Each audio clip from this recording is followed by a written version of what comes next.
அன்னை பர்னிச்சர்ஸ், அன்னை திருமண சீர்வரிசை பொருட்கள், டிவி, பிரிட்ஜ், வாஷிங் மெஷின் உள்ளிட்ட 200க்கும் மேற்பட்ட பொருட்கள் அடங்கிய திருமண சீர்வரிசை ரூபாய் 99,000 மட்டுமே. தமிழகம் முழுவதும் இலவச டோர் டெலிவரி. தொடர்புக்கு 7550144440 9345044044. நிம்மதி property management. Contact 7667008999.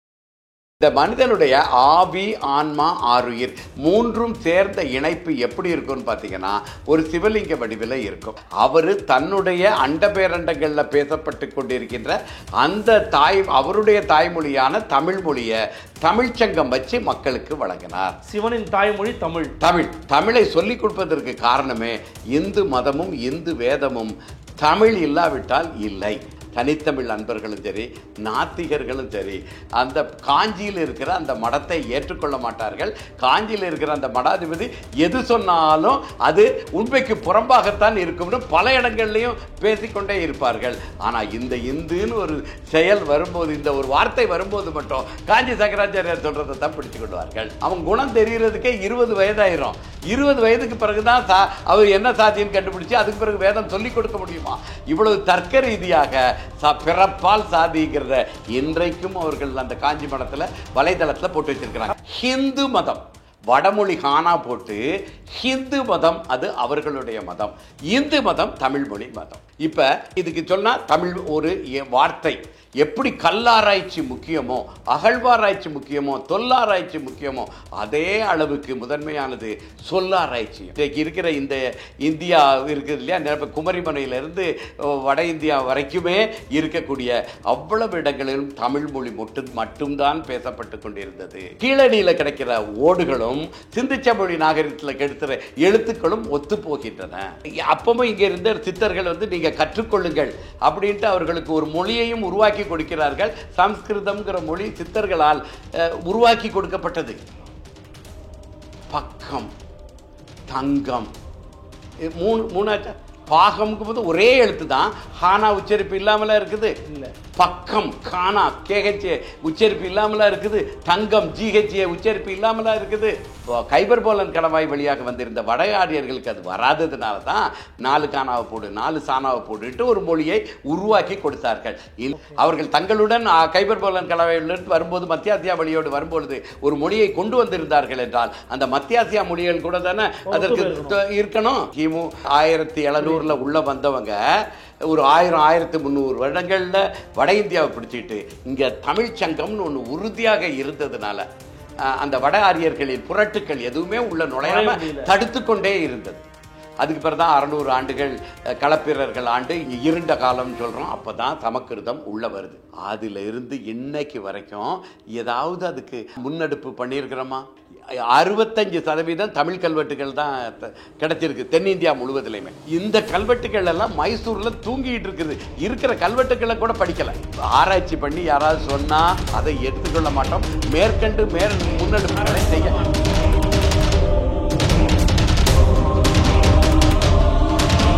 Fourth estate Tamil நேயர்களுக்கு அருள்மொழிவர்மனின் அன்பார்ந்த வணக்கங்கள். இது உங்கள் ஃபோர்த் எஸ்டேட் தமிழ் வழங்கும் பெருதுகள் நிகழ்ச்சி. இன்று நம்முடைய நிகழ்ச்சியின் சிறப்பு விருந்தினராக இணைந்திருக்கிறார் 14 சித்தர் மடம் பீடத்தில் இருந்து இந்து வேத மறுமலர்ச்சி இயக்கத்துடைய தலைவர் மரியாதைக்குரிய சித்தர் மூங்கில் அடியார் நம்மோடு இருந்திருக்கிறார். ஐயா வணக்கம். வணக்கங்க. எப்படி இருக்கீங்க? நலமாக இருக்கிறோம். நீங்க நலமா இருக்கிறீங்களா? மிக்க மகிழ்ச்சி, நலமா இருக்கேன். நல்லதுங்க. எங்களுடைய கருத்தரங்களை பலவிதமான நல்ல முக்கியமான கருத்துக்களை பகிர்ந்துக்கிட்டீங்க. முதல்ல அதுக்கு மீண்டும் ஒரு நன்றி. மகிழ்ச்சி. மக்கள்கிட்ட கருத்துக்களை சொல்றதுக்கு வாய்ப்பு கொடுப்பதற்கு எங்களுக்கும் நன்றி. மிக்க நன்றிங்க. இப்போது நம்ம இன்றைக்கி இருக்கிற முக்கியமான ஒரு மாதம் என்னென்னு பார்த்தீங்கன்னா, மாசி மாதத்தில் சிவராத்திரி அப்படிங்கிற ஒரு நிகழ்வை, ஒரு விரதத்தை சிவனுக்கு உகந்ததாக கொண்டாடக்கூடிய ஒரு வழக்கம் அப்படிங்கிறது இருக்குது. இந்துக்கள் மத்தியில் இந்தியா முழுக்க இருக்குன்னு அதை சொல்கிறாங்க. அப்படி கூட இல்லைங்க, இது தமிழ்நாட்டில் தான் போச்சு, இது தமிழர்களுக்கானதுங்க அப்படிங்கிற மாதிரி சொல்கிறாங்க. ஸோ இதுக்குள்ளே இருக்கிற உண்மையான வரலாறு என்ன? இந்த சிவராத்திரி அப்படின்னு இவங்க சொல்கிறதுக்கு பின்னால் இருக்கக்கூடிய உண்மை என்ன, புரட்டு என்ன? அதாவதுங்க, இப்போ அடிப்படையில் இந்த ராத்திரி சித்தர்களால் சீவராத்திரின்னு தான் முதல்ல குறிப்பிடப்படுகிறது. சீவராத்திரின்னா சீவன்கிறது என்னன்னா ஆவி, ஆன்மா, ஆருயிர். இந்த சீவன் மனிதனுக்கு மட்டும்தான் உண்டு. விலங்குகளுக்கு ஆவியும் ஆருயிரும் மட்டும்தான் உண்டு, ஆன்மா கிடையாது. இதெல்லாம் நுட்பமான செய்திகள், அதுக்குள்ளே போக வேண்டாம். இந்த மனிதனுடைய ஆவி, ஆன்மா, ஆருயிர் மூன்றும் சேர்ந்த இணைப்பு எப்படி இருக்கும்னு பார்த்தீங்கன்னா ஒரு சிவலிங்க வடிவில் இருக்கும். அந்த சிவலிங்கம் ஆவி, ஆன்மா, ஆருயிர் சேர்ந்து மனித சீவன் உருவான இரவு இந்த சிவராத்திரிங்கிற சிவராத்திரி. இந்த சிவராத்திரி ஆதி சிவனாரால் தான் முதல்ல குறிக்கப்படுகிறது. அவர் எப்படி குறிக்கப்படுகிறதுனா முதல்ல அவர் வந்து இறங்கினது இந்த சிவராத்திரி இரவில் தான் இந்த மண்ணுலகத்துக்கு வந்து இறங்குறாரு. அண்ட பேரண்டங்கள்லேருந்து வந்து இறங்குறார். அவரே தான் 14 சித்தர் மடத்தை துவங்கி இந்து வேதத்தை மக்களுக்கு கொடுக்கிறார். வேதம்ங்கிறது எழுதி வைக்கப்பட்ட லிட்ரேச்சர், ஆவணப்படுத்தப்பட்டது.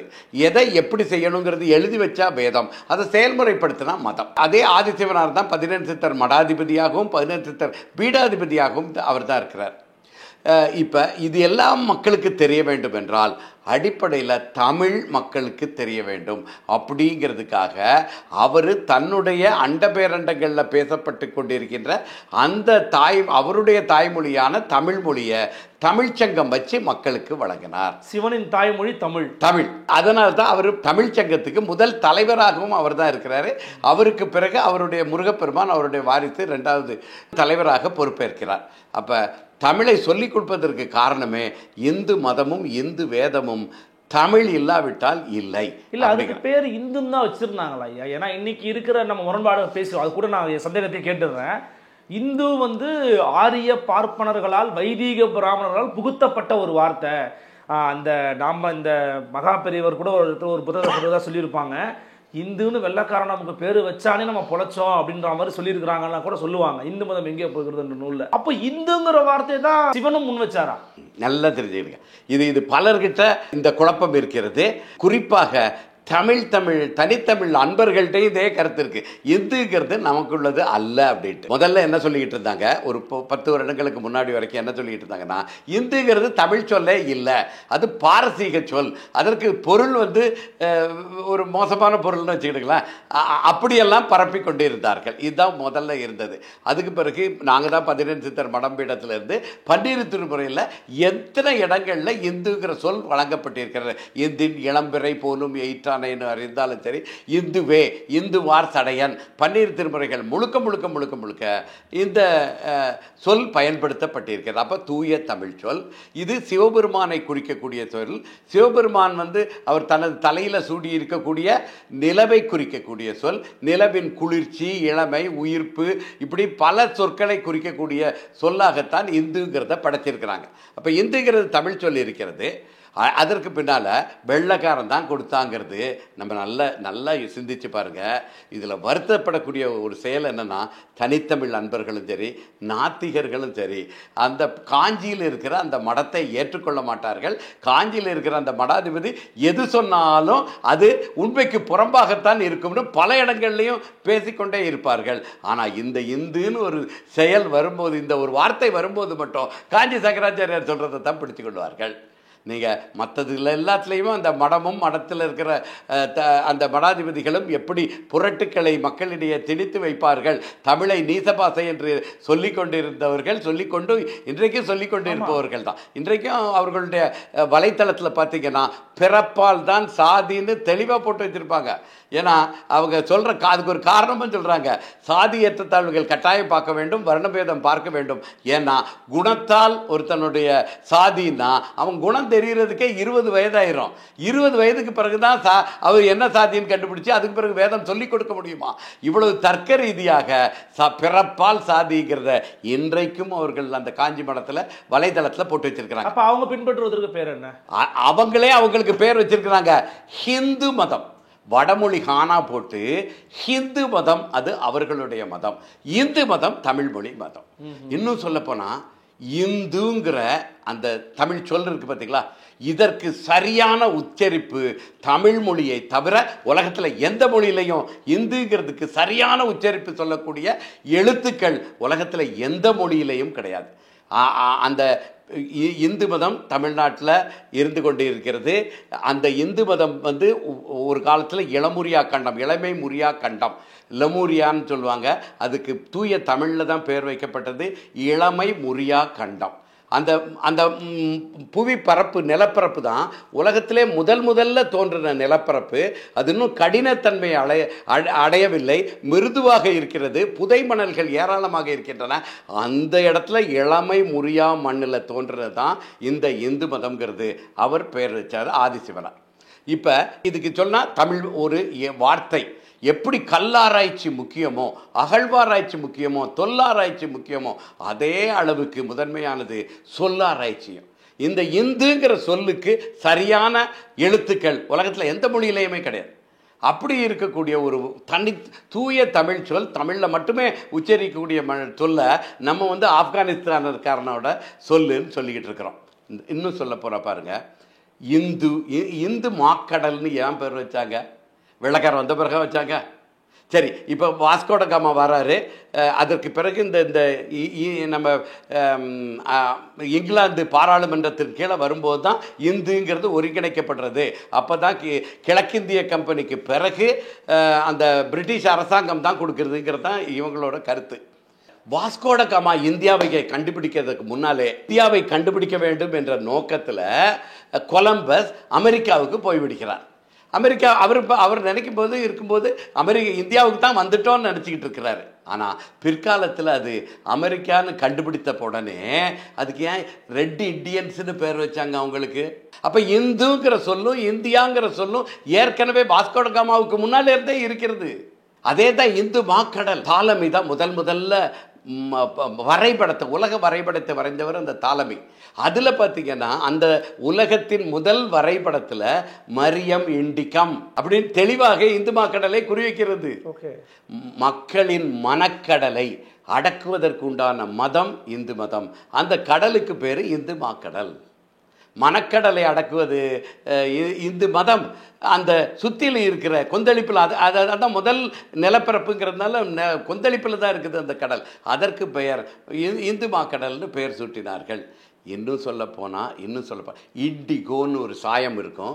அது கிபி ஒரு 8ஆம் நூற்றாண்டு வரைக்குமே உலகத்தில் அவுரி செடியிலேருந்து எடுக்கக்கூடியது. இந்தியாவிலேருந்து மட்டும்தான் போகும். குகை ஓவியங்கள்லாம் வரைவாங்க இல்லையா?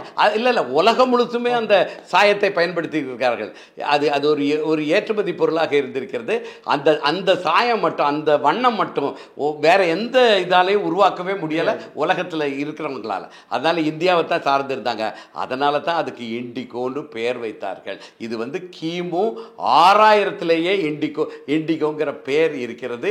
இந்த வண்ணத்திற்கு கொடுக்கிறார்கள். எப்படி ஒரு வண்ணத்துக்கு, அது இந்தியாவிலிருந்து மட்டும் வந்த வண்ணத்திற்கு ஏன் பெயர் அப்படி வந்துச்சுது?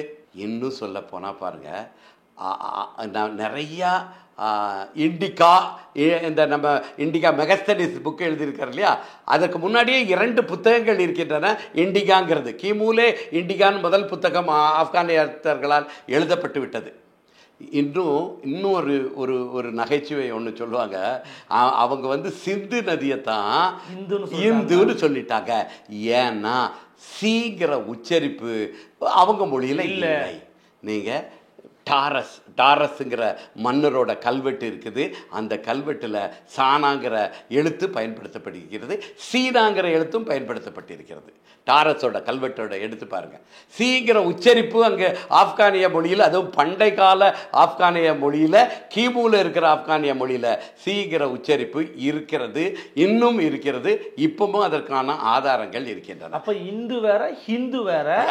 இந்துவை தான் சிவன் தோற்றுவித்தாருன்னு நீங்கள் சொல்கிறோம். இது மெய்யான அந்த இந்து மதத்தை தோற்றுவித்தார். பிற்காலத்தில் கிமு ஒரு 1300 வாக்கில், இன்னையிலிருந்து ஒரு 3300 ஆண்டுகளுக்கு முன்னாடி கைபர் கோலன் கணவாய் வழியாக வட ஆரியர்கள் உள்ளே நுழைகிறார்கள். அவர்கள் வெறும் நுழையும் போது கைபர் கோலன் கணவாய் வழியாக வெறும் நாடோடி வாழ்க்கை வாழ்ந்து கொண்டிருக்கிறவர்கள். அவர்களுக்கு ஒரு நிலையான இருப்பிடம் கூட கிடையாதுங்கும் போது கலை, பண்பாடு, வரலாறு எதுவுமே அவர்களுக்கு கிடையாது. அவங்க இந்தியாவுக்குள்ளே நுழையும் பொழுது சிந்திச்ச மொழி நாகரிகத்திலையும் இன்றைக்கு இருக்கிற இந்த இந்தியா இருக்குது இல்லையா, குமரிமனையிலிருந்து வட இந்தியா வரைக்குமே இருக்கக்கூடிய அவ்வளவு இடங்களிலும் தமிழ் மொழி மட்டும்தான் பேசப்பட்டு கொண்டிருந்தது. முழுக்க முழுக்க தமிழ் மொழி தான்.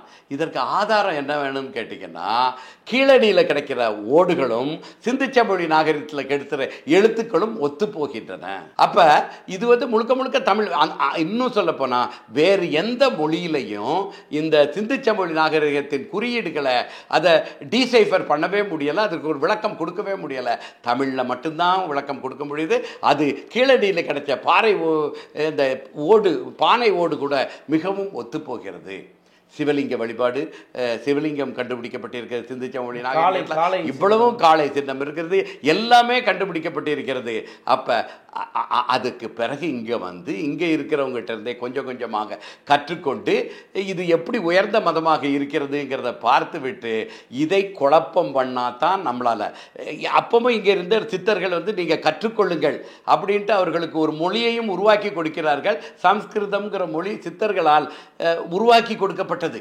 எதற்காக உருவாக்கி கொடுக்கிறாருன்னா, உனக்கு தமிழ் வாயில நுழையலையா, கானா அது 4 கா, க கா கா ஷ, இப்படி நமக்கு வந்து இன்னும் சில பேர் என்ன சொல்லுவாங்கன்னா, வடமொழியில் வந்து 4 கானா இருக்குது, தமிழில் 1 கானா தான் இருக்குது, அதனால் அது உயர்ந்த மொழியெல்லாம் நிறைய பேர் சொல்லிக்கிட்டு இருப்பாங்க. உண்மையிலே நீங்கள் பாருங்கள், பாகம், பக்கம், தங்கம், மூணாச்சா. பாகம்க்கு போது ஒரே எழுத்து தான், ஹானா உச்சரிப்பு இல்லாமலாம் இருக்குது. இல்லை, பக்கம் கானா கேஹெச்ஏ உச்சரிப்பு இல்லாமலாம் இருக்குது. தங்கம் ஜிஹெச்ஏ உச்சரிப்பு இல்லாமலாம் இருக்குது. ஒரே எழுத்துக்குள்ள 3 வகையான ஓசைகளையும் புகுத்தி வச்சிருக்காங்க. தமிழர்களுக்கு இது இயல்பாகவே வந்து விடுகிறது. ஆனால் கைபர் போலன் கணவாய் வழியாக வந்திருந்த வடஆரியர்களுக்கு அது வராததுனால தான் 4 கானாவை போடு 4 சானாவை போட்டுட்டு ஒரு மொழியை உருவாக்கி கொடுத்தார்கள். இன்றைக்கும் அந்த சமஸ்கிருத மொழி தமிழ் மொழியோட அமைப்பு, இலக்கண அமைப்பெல்லாம் இருக்குது இல்லையா, அது தமிழ் மொழியோட இதை தான் ஒத்துப்போகுமே தவிர ஐரோப்பிய மொழிகள் கூட அது ஒத்து போகிறதே கிடையாது. அவர்கள் தங்களுடன் கைபர் போலன் கலவையிலிருந்து வரும்போது மத்தியாசியா மொழியோடு வரும்பொழுது ஒரு மொழியை கொண்டு வந்திருந்தார்கள் என்றால் அந்த மத்தியாசியா மொழிகள் கூட தானே அதற்கு இருக்கணும். இல்லையே, தமிழ் மொழி கூட தானே இருக்குது. கானா கானா சானா இயல்பாகவே வாசிக்கக்கூடிய மொழி. கருத்து ஒரு எழுத்து அப்படியே வாசித்தால் அந்த வார்த்தை வந்துவிடும். இப்படி இருக்கிற முறையே ரொம்ப குறைந்த. சமஸ்கிருதத்துக்கு அந்த மொழி இருக்குது, தமிழுக்கு அந்த முறை இருக்கிறது. மேலே இருக்கிற மத்தியாசியா மொழிகளுக்கோ ஐரோப்பிய மொழிகளுக்கோ அப்படி கிடையாது. ஏபி இது போட்டோன்னா ஒவ்வொன்றும் ஒவ்வொரு மாதிரியான உச்சரிப்புகள் இருக்கின்றன. இப்படி ஆராய்ந்து பார்த்தோம் என்றால் இங்கே வந்து கற்றுக்கொண்டார்கள்ங்கிறது ரொம்ப தெளிவாக இருக்கும். அப்படி கற்றுக்கொள்ளும் பொழுது கூட முறையாக கற்றுக்கொள்ள அவர்களுக்கு நேரமும் பத்தலை. என்ன சொல்லிட்டாங்க, நாங்கள் வந்து எங்களுக்கேன்ட்டு ஒரு வேதத்தை உருவாக்கி கொள்கிறோம் அப்படின்ட்டு இந்த வேதத்திலிருந்து கொஞ்சத்தை எடுத்து அவங்க தன்னுடைய கற்பனைகளை எல்லாம் புகுத்தி அந்த பகுத்தறிவுக்கு ஒவ்வாதத்தெல்லாம் புகுத்தி அதை அந்த ஒரு வேதத்தை உருவாக்கி கொண்டார்கள். ஆதர்வான வேதம்ங்கிறத 4 உருவாக்கி கொண்டார்கள்.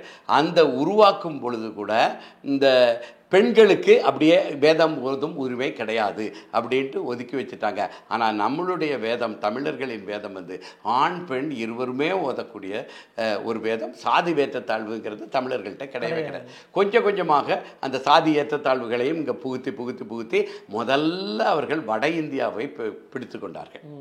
எவ்வளோ நாள், ஒரு கிட்டத்தட்ட ஒரு 1000, நான் சொல்கிறது கிமு 1700 உள்ள வந்தவங்க ஒரு 1000-1300 வருடங்களில் வட இந்தியாவை பிடிச்சிக்கிட்டு இங்கே தமிழ்ச்சங்கம்னு ஒன்று உறுதியாக இருந்ததுனால அந்த வட ஆரியர்களின் புரட்டுக்கள் எதுவுமே உள்ள நுழையாம தடுத்து கொண்டே இருந்தது. அந்த தமிழ்ச்சங்கம் எப்போ பாண்டியன் நெடுஞ்செழியன் காலத்தில் கண்ணகி வளைக்குறைக்கும் போது மதுரையும் தமிழ்ச்சங்கமும் பாண்டிய வம்சமும் வீழும் போது அதற்கு பிறகுதான் வட ஆரியர்களால் இங்கே உள்ள நுழைந்து கோலாச்ச முடிஞ்சது. அதுக்கு பிறகு தான் 600 ஆண்டுகள் களப்பிரர்கள் ஆண்டு இருண்ட காலம்னு சொல்கிறோம். அப்போ தான் சமஸ்கிருதம் உள்ள வருது. அப்பவும் அவர்களால் வேதத்தை இங்கே கொண்டு வந்து புகுத்த முடியலைங்கிறதுனால தான் ஆகமம்ங்கிறத ஒன்றை உருவாக்கினார்கள். தமிழுக்கு இந்த தென் இந்தியா பகுதிக்கு தான் ஆகமத்தை உருவாக்க நாங்களே தவிர வட இந்தியாவில் எந்த கோயில்களும் ஆகம கோயில் இல்லைன்ட்டு சொல்லிடுறாங்க. அப்போ சிவபெருமான் அங்கே வட இந்தியாவில் ஆகம கோயிலில் இருக்க மாட்டார்னா தென்னிந்தியாவில் மட்டும் ஏன் ஆகமத்தை அப்படி தேவையில்லாமல் புகுத்துறீங்கன்னா அவங்க கேட்பதற்கு அவங்களுக்கு பதில் இல்லை. பதிலே எந்த பதிலுமே இருக்காது. ஓகே, அப்போ அடிப்படையில் நீங்கள் சொல்கிறத பார்த்தோம்னா இப்போ சிவபெருமானுக்கு கொண்டாடக்கூடிய ஒரு நிகழ்ச்சி தான் சிவராத்திரி. ஸோ சிவனுடைய தாய்மொழியும் தமிழ் தான். சிவன் உருவாக்கிய அந்த வேதம் தான் வந்து இந்து அப்படிங்கிற சொல்கிறீங்க. ஹிந்து வேறங்கிறீங்க. இப்போ இந்த மாசி மகத்தின் சிறப்பு என்ன, எதுக்காக சிவராத்திரி கொண்டாடுறாங்க, அது ஒரு வரலாறு உண்டு. அதாவது இவர் வந்து முதல்ல அந்த வேதத்தை கற்றுக் கொடுக்க ஆரம்பித்த இரவு அந்த சிவராத்திரியில் தான் ஆரம்பிக்கிறார். அடுத்தாற் போல மதத்தை கற்றுக் கொடுக்க ஆரம்பித்த இரவு சிவராத்திரியில் தான் ஆரம்பிக்கிறார். தமிழ் சங்கத்தை துவங்குற அந்த தமிழை கற்றுக் கொடுக்கிற இரவும் சிவராத்திரி இதில் தான் ஆரம்பிக்கிறார். இப்படி பல செய்திகள் அவர் சிவராத்திரியில் தான் உருவாக்கிறார். ஏன்னா மனித உயிர் உருவான இரவு சிவராத்திரி. அதே மாதிரி பயிரினங்கள் தோன்ற ஆரம்பித்த இரவும் சிவராத்திரி தான். இப்படி எல்லாமே ஒரு வளர்ச்சி, இந்த பூமி பந்தில் வளர்ச்சி, உயிரினங்கள், உயிர்ப்பு ஆற்றல் உள்ளது, உயிர்ப்பு தோன்றுறது எல்லாமே சிவராத்திரியில் நடக்கிறதுனால அவர் சிவராத்திரியை கொண்டாடி கொண்டு தான் இருக்கிறார்கள். அப்போ தான் எதேச்சையாக என்ன வருதுன்னா, தேவர்களும் அசுரர்களும் அமிர்தம் வேண்டி பார்க்கடலை கடைகிறார்கள். கடையும் பொழுது திருமால் வந்து அவதாரம் எடுத்து கீழே அந்த மந்திரமலையை தாண்டி கொண்டிருக்கிறார். மந்திரமலை தான் மத்தாக இருந்து செயல்படுகிறது. வாசுகிங்கிற பாம்பை இழுத்து ரெண்டு பக்கமும் இழுத்து அவர்கள் அதை கடைந்து கொண்டிருக்கிறார்கள். அப்படி கடைந்து கொண்டிருக்கும் பொழுது வலி தாங்க முடியாம அந்த வாசுகிங்கிற பாம்பு விஷத்தை கக்கி விடுகிறது. அதே நேரத்தில் இவங்க கடையும் பொழுது அந்த அதிலிருந்து ஆலகால விஷமும் வெளிப்பட்டு விடுகிறது. இந்த ரெண்டு வெளிப்பட்ட உடனே தேவர்களாலையும் பக்கத்தில் நிற்க முடியல, அசுரர்களாலேயும் நிற்க முடியல. எல்லாரும் திருமாலை அழைத்து கொண்டு நேர சிவபெருமானுக்கு கைலைக்கு வருகிறார்கள். நம்ம பிரம்மதேவரும் கைலைக்கே வந்து விடுகிறார். எல்லாரும் வந்து முறையிடுகிறார்கள். இது வந்து உலகத்திற்கே அழிவாக போய்விடுமே, என்ன செய்யறதுன்னு உடனே நீங்கள் எல்லாம் வருந்திருக்க அப்படின்ட்டு திருவாக்கு அருளிவிட்டு, அப்போ ஆலால சுந்தரர், அவர் தான் பிற்காலத்தில் சுந்தரராக தமிழ்நாட்டில் பிறப்பெடுக்கிறார். அவர் கைலாயத்தில் தான் இருக்கிறார். அப்போ ஆலால சுந்தரரையும் நந்தி தேவரையும் அழைத்து, நீங்கள் ரெண்டு பேரும் அந்த ஆலகால விஷத்தை எடுத்துக்கொண்டு இங்கே வாருங்கள் அப்படின்ட்டு பணிக்கிறார். இப்போ பாருங்க, இயல்பில் தேவர்களால் யாருமே பக்கத்தில் நெருங்க முடியலை, அசுரர்களால் நெருங்க முடியலை. இப்படி இருக்கிற சூழலில் ஒரு ஆளால சுந்தரரும் திருக்கைலாயத்தில் இருக்கிறோம், நந்தி தேவருங்கிறது வாகனமாக இருக்கக்கூடியவர் கைலாயத்தில் இருக்கக்கூடிய இவர்களால் எப்படி அதை எடுத்துகிட்டு வந்துட முடியும் அப்படின்னா, அவங்க ஆளால சுந்தரருக்கும் சரி நந்தி தேவருக்கும் அந்த சந்தேகம் வரவே இல்லை. ஏன்னா சிவபெருமானோட அருளும் வாக்கும் இருக்கும்போது இந்த உலகத்தில் எது வேண்டுமானாலும் எளிதாக செய்து பிடிக்க முடியும்னு அவங்க போகிறாங்க. போய் அவங்க ரெண்டு பேரும் தான் அதை எடுக்க, முதல்ல ஆளால சுந்தரர் தான் அதை இருக்கிறார். ஓம் நம சிவாயன்னு சொன்ன உடனே அவர் கையில் வந்துடுது. அவர் அதே இதை ஓம் நம சிவாயன்னு சொல்லி நந்தி தேவர்கிட்ட கேட்டுக்கிறார். நந்தி தேவர் சிவாய நம்ம மந்திரத்தை சொல்லி அதை வாங்கி கொண்டு ரெண்டு பேரும் கைலாய மலைக்கு வருகிறார்கள். கைலாயத்தில் வந்த உடனே சிவபெருமான் அதை அப்படியே ஒழுங்கி விடுகிறார். இப்போ ரெண்டு இதெல்லாம் நிகழ்வுகள் நடக்கிறது வந்து இப்போ இருக்கிற இமயமலையில் இருக்கிற கைலாஷ் அப்படின்ட்டு இருக்குது. அந்த கைலாயம் கிடையாது, மவுண்ட் கைலாஷ் கிடையாது. ஏன்னா இந்த இமயமலைங்கிறதே காலத்தால் ரொம்ப பிற்காலத்தில் உண்டானது. முதல்ல வந்து தென் துருவத்து பக்கத்தில் இருக்கிற அங்கே ஒரு இமயமலை இருந்தது. அந்த இமயமலையில் இருந்த கைலாயம்ங்கிற இடத்துல தான் இந்த நிகழ்வுகள் எல்லாம் நடக்கின்றன. இதுக்கெல்லாம் சான்று எங்க இருக்கு? நீங்க சொல்றதுக்கு வரலாற்று சான்று எங்க இருக்கு? ஒன்று நான் சொல்றேன். இப்போ வட வேங்கடம் வரைக்கும் தான் அந்த இளமுரியா கண்டமே இருந்துச்சு. வடவேங்கடம், தென்குமரி, ஆயிடை, தமிழ்கூர் நூலகம்னு சொல்லியிருக்கிறாங்க. இது வந்து எப்ப சொல்லியிருக்கிறாங்க? சிலப்பதிகாரத்தில் சொல்லியிருக்கிறாங்க. சிலப்பதிகாரத்தில் தென்குமரி வரைக்கும் வந்துருச்சுது, இங்க இது வரைக்கும் வந்துருச்சுது. இவ்வளவுதான் இடம் இருக்குது. ஆனா அந்த இளமுரியா கண்டம்ங்கிறது பின் அந்த தென் துருவம் வரைக்கும் பரவி இருந்துச்சு. அதில் இமயமலைங்கிற ஒரு மலையும் இருக்குது. நம்ம இதிலேயே சிலப்பதிகாரத்திலேயே பார்க்கலாம்.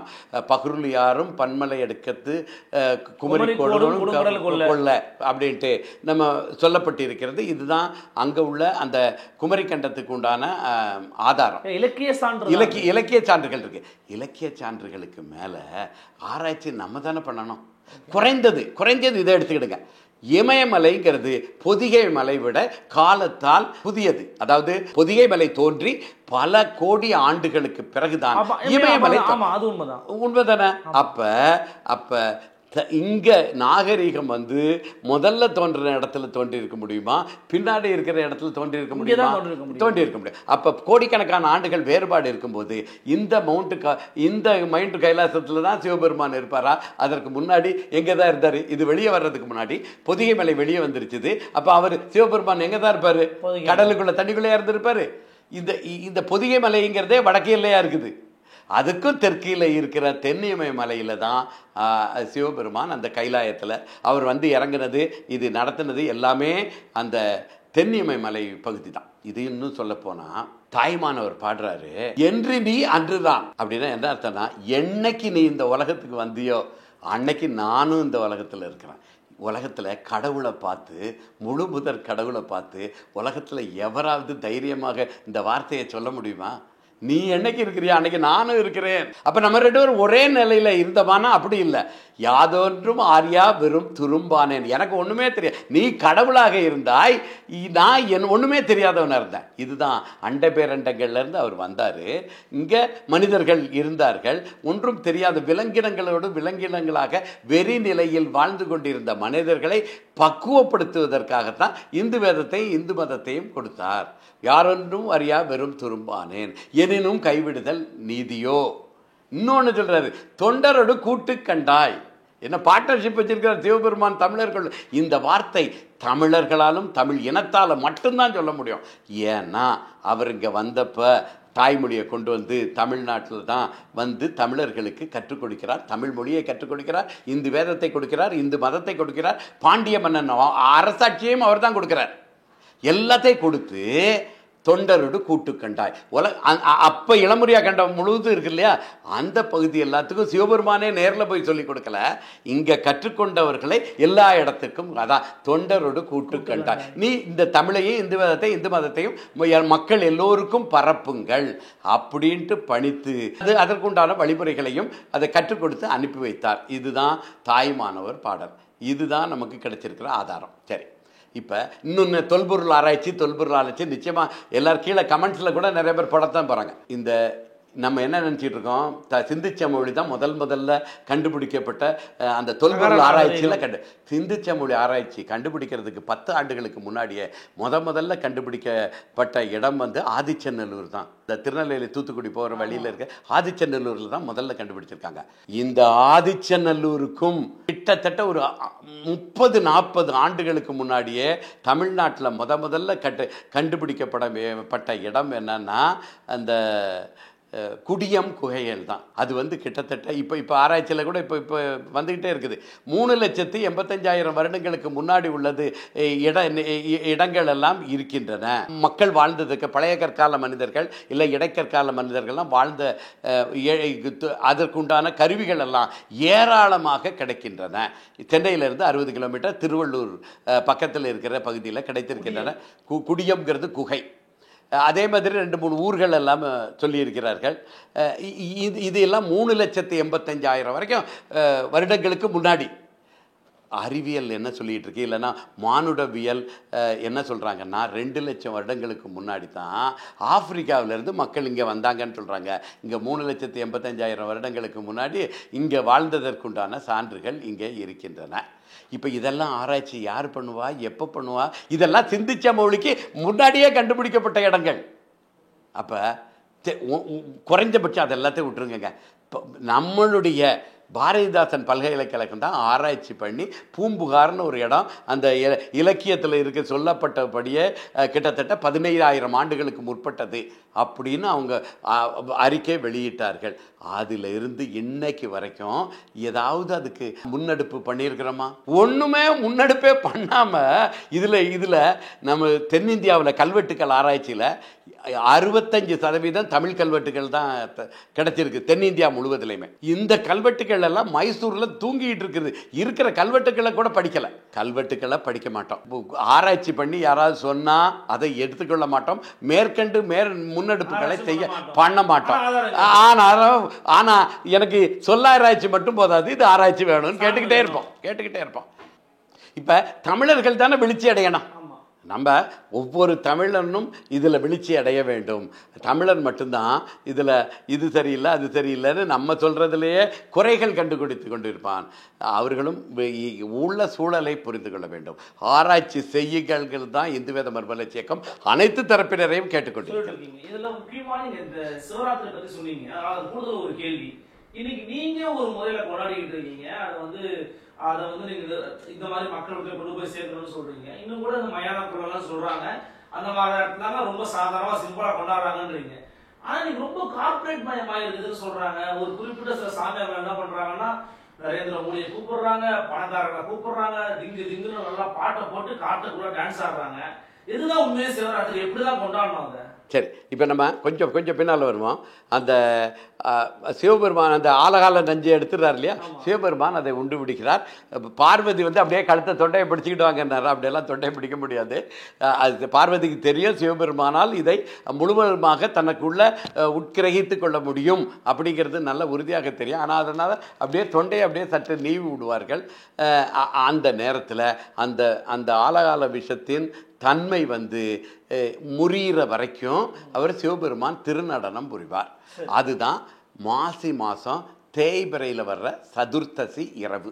அதுதான் நம்ம சிவராத்திரின்னு கொண்டாடி கொண்டிருக்கிறோம். அன்றைக்கு முழுவதும் நடனம் புரிவார். அப்படி நடனம் புரிஞ்ச உடனே அந்த அன்றைக்கு முழுவதும் இருந்த உடனே அந்த விஷம் வந்து முழுவதுமாக முறிக்கப்பட்டு விடுகிறது. உலகம் காப்பாற்றப்பட்டு விடுகிறது. தேவர்கள் அசுரர்கள் எல்லாம் அந்த திருப்பார்கடலை கடைவதற்காக எல்லாரும் போயிடுறாங்க. அப்போ நந்தி தேவர் தான் கிடைக்கிறாரு. சொல்கிறாரு, தேவர்கள் நடனத்தை கண்டுகளித்து விட்டார்கள், அசுரர்களும் கண்டுகளித்து விட்டார்கள், மானுடர்களுக்கு ஒரு வாய்ப்பே வழங்கப்படவில்லை. என்னொன்று தான் ஒவ்வொரு வருடமும் இந்த சதுர்த்தசி தேய்பிறை சதுர்த்தசி இரவு சிவராத்திரியாக கொண்டாடப்படும். அதே மாதிரி ஒவ்வொரு மாதமுமே இது சிவராத்திரியாக கொண்டாடப்படும். அந்த மாசி மாதம் வர்ற தேய்பிறை சதுர்த்தியில் இது மகா சிவராத்திரியாக கொண்டாடப்படும்ங்கிறது. சிவராத்திரிங்கிறது சிவராத்திரின்னு மாறினது அப்போ தான். மாதம் ஒரு சிவராத்திரி வரும், அப்பவும் விழித்திருக்கலாம். சிவன் வழிபாட்டில் நம்ம ஈடுபட்டு கொண்டு இருக்கலாம். இதுதான் வழிமுறை, இதுதான் தோன்றுறது. இப்போ பிரதோஷ வழிபாடுங்கிறது இதோட இணைப்பு தான். ஏன்னா பிரதோஷ வழிபாடுங்கிறது நம்ம எப்படி போடுவோம்னா, இப்போ பீர மரத்துக்கு வர இடைநராவை போடும். அப்படின்னாலே அது என்னன்னா உயர்ந்ததுன்ட்டு அர்த்தம். தோஷத்தில் என்ன உயர்ந்தது? தோஷம் உயர்ந்தது தான்.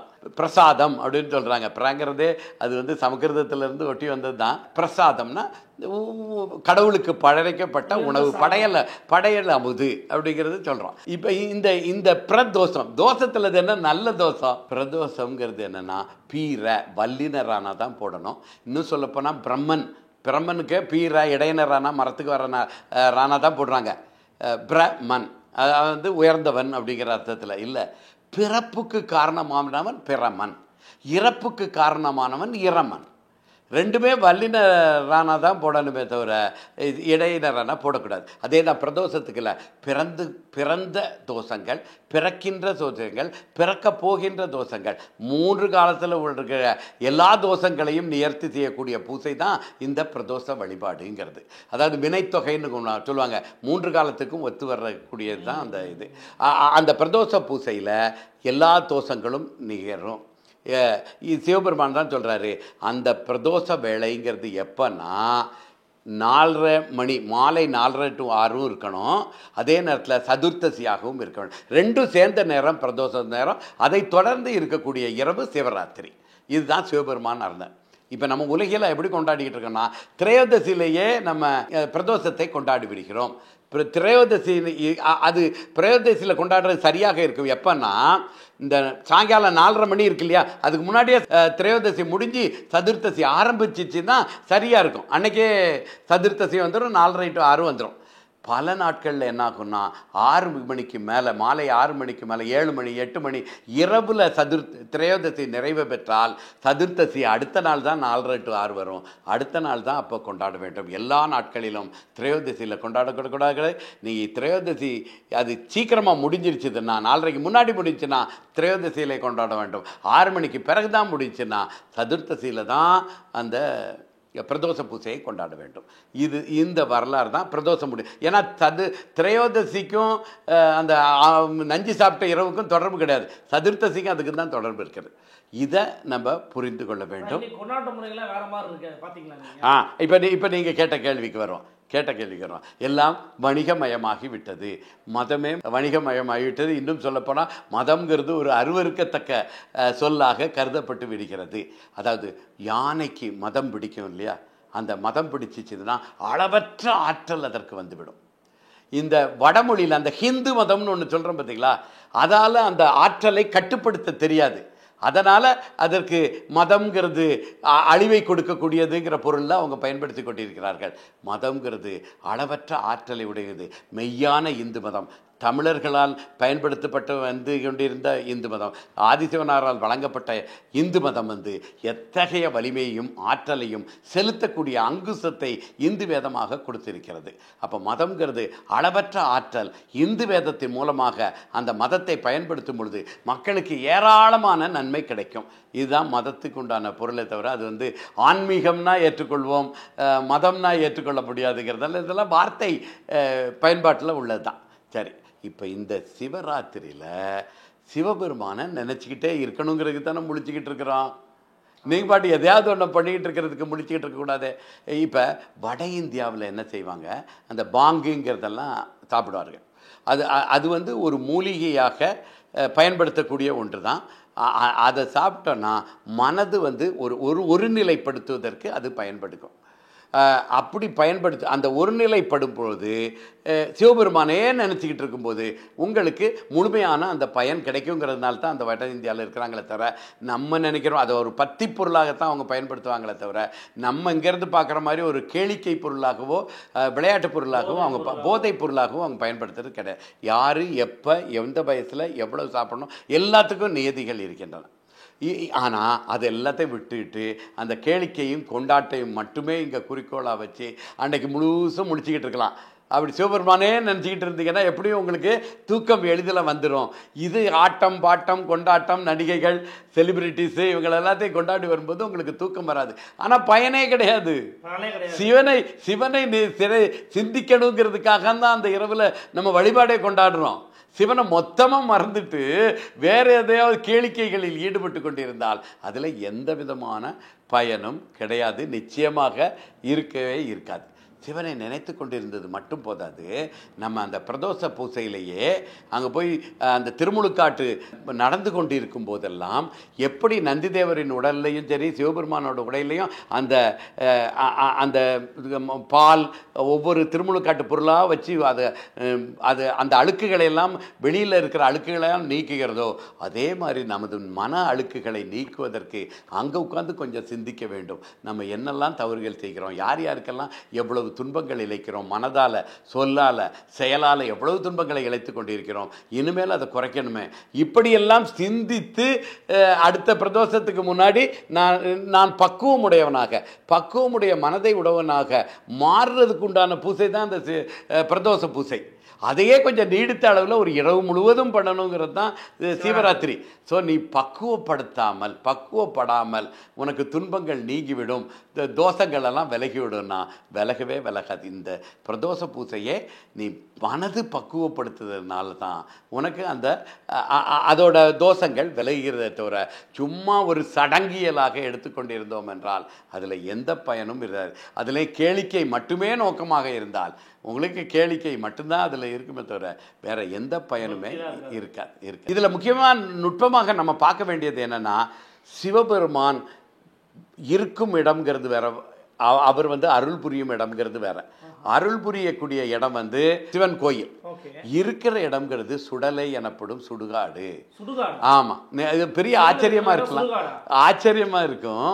நீங்க பாருங்க, சிவபெருமானை சொல்லும் பொழுது பன்னீர் திருமுறைகளில் காட்டில் வசிப்பவன், காடுன்னு அந்த காடுல சுடுகாட்டில் வசிப்பவன், காடுடைய சுடலை பொடி பூசியே என் உள்ளம் கவர் கல்வன்கிறாரு திருஞான சம்பந்தர். கடவுள் சாமியை பார்த்துட்டு பாடின பாடல். ஸோ அந்த சுடலை பொடியை பூசிக்கொண்டிருப்பவர்கிறதும் சுடலையில் தான் வசிப்பவர்கிறதும் பன்னீர் திருமுறையில் பல பாட்டுகளில் சொல்லப்படுகின்றன. அப்போ சிவபெருமானை பார்க்கணும் என்றால் அந்த சுடலையில் போய் அந்த பூசைகளை செய்ய வேண்டும். இது வழக்கத்திலே இல்லையே, இதெல்லாம் புதுசாக இருக்குதுன்னு நினைக்கவே வேண்டாம். மசான கொள்ளைங்கிறது என்ன? கடவுளர்களே அந்த உள்ளூரில் இருக்கிற பெண் தெய்வங்கள், ஆண் தெய்வங்கள், காவல் தெய்வங்கள், மக்களுக்கு நன்மை செய்யக்கூடியவர்கள், குலதெய்வங்கள் எல்லாரும் சிவபெருமானை பார்த்து அடுத்த ஒரு வருடத்திற்கு தேவையான ஆற்றல்களை வாங்கி கொண்டு செல்லும் இரவு தான் இந்த மசான கொள்ளைங்கிறது. அது வழக்கத்தில் நடந்துக்கிட்டு தான் இருக்குது. ஏராளமான ஆண்கள், பெண்கள், வயது வேறுபாடு இல்லாமல் குழந்தைகள் எல்லோரும் போய் அருள் பெற்று சென்றது வழக்கத்தில் இன்றும் இருக்கிறது. அதனால் நாங்கள் அது ஒன்றும் புதுசாக சொல்லலை. ஆனால் என்ன, இந்துக்கள் தங்களுடைய சுடுகாட்டை ஒழுங்காக பராமரிப்பதே கிடையாது. அது ஒரு அருவருக்கத்தக்க இடம் மாதிரி தான் சாக்கடையும் இதுவும் போட்டு ஒரு துர்நாற்றம் பிடிக்கக்கூடிய ஒரு இடமாக வைத்திருக்கிறார்கள். இனிமேலாவது புரிந்து கொண்டு சிவபெருமான் வசிக்கும் இடம், நமது முன்னோர்கள் வசிக்கும் இடம்ங்கிறத மனதில் கொண்டு அதை முறையாக பராமரித்தால் நமது சமுதாயமும் ஏற்றம் பெறும். நான் முதல்ல சொன்ன மாதிரி தமிழர்கள் ஏற்றம் பெற்றால் உலகத்தில் இருக்கிற அனைத்து சமுதாயங்களுமே ஏற்றம் பெறும். இதை எல்லாரும் புரிந்து கொள்ள வேண்டும். நன்றி. ஃபோர்த் எஸ்டேட் ஊடக நேயர்களுக்கு இந்து வேத மர்மலட்சி இயக்கத்தின் சிவராத்திரி வணக்கங்கள், வாழ்த்துக்கள். ஓம் திருச்சிற்றம்பலம். ஓம்.